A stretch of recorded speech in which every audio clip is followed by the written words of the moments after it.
Welcome to Soama Media. Before I begin, just know this isn't a lecture, a belief system, or something you're meant to follow.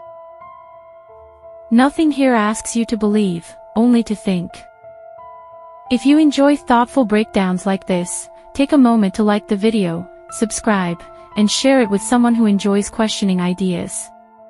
This review is based on Apocrypha Discordia, 2nd edition, a compilation of Discordian texts, rituals, satire, and commentary. This book looks chaotic on purpose. If you open Apocrypha Discordia expecting clear doctrine, spiritual rules, or even consistency, you're already missing the point. This text is not trying to teach you what to think. It's trying to mess with how you think. And it does that by refusing to behave.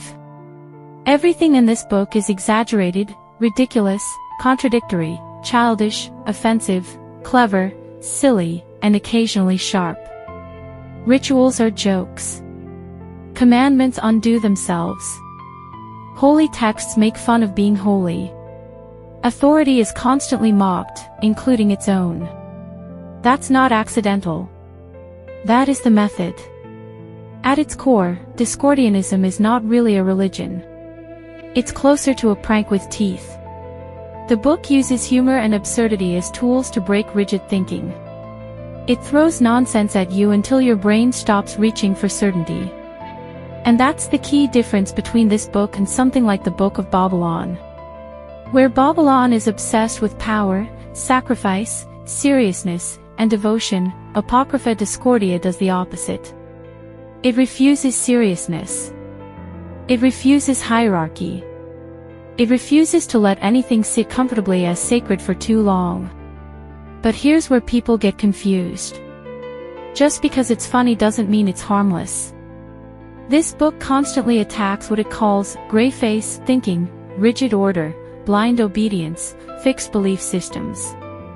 Governments, religions, institutions, even spiritual movements are treated as jokes waiting to be punctured. And while that can be liberating, it can also turn into avoidance. Because when everything is a joke, nothing has to be faced.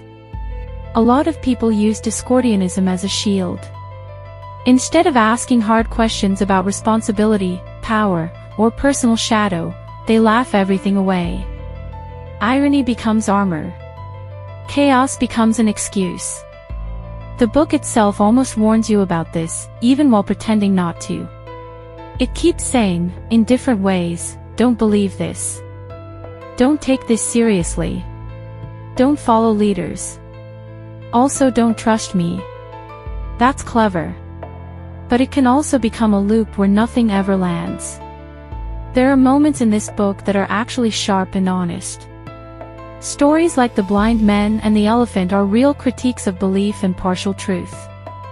The fake rituals expose how easily people accept authority when it wears symbols. The nonsense language shows how meaning can be manufactured out of thin air. Those parts are valuable. But there's also a lot of noise. Intentionally so. This book doesn't want disciples. It wants people who can think sideways. And if you can't tell when you're being messed with, it will absolutely mess with you. So what's the real message here?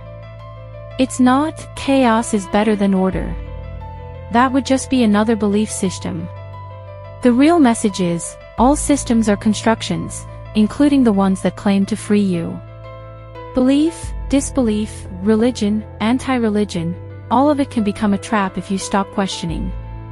The danger isn't belief. The danger is unconscious belief. My conclusion after reading Apocrypha Discordia is this book is a mirror. It doesn't give you truth. It shows you how easily truth is made. And the solution it quietly points to, without ever saying it cleanly, is discernment. Laugh, but don't disappear into irony. Question authority, but don't avoid responsibility. Break mental habits, but don't replace them with emptiness. Chaos can wake you up. But balance is what keeps you awake. That's what this book never settles into, and maybe that's intentional. Garantangi, till the next video.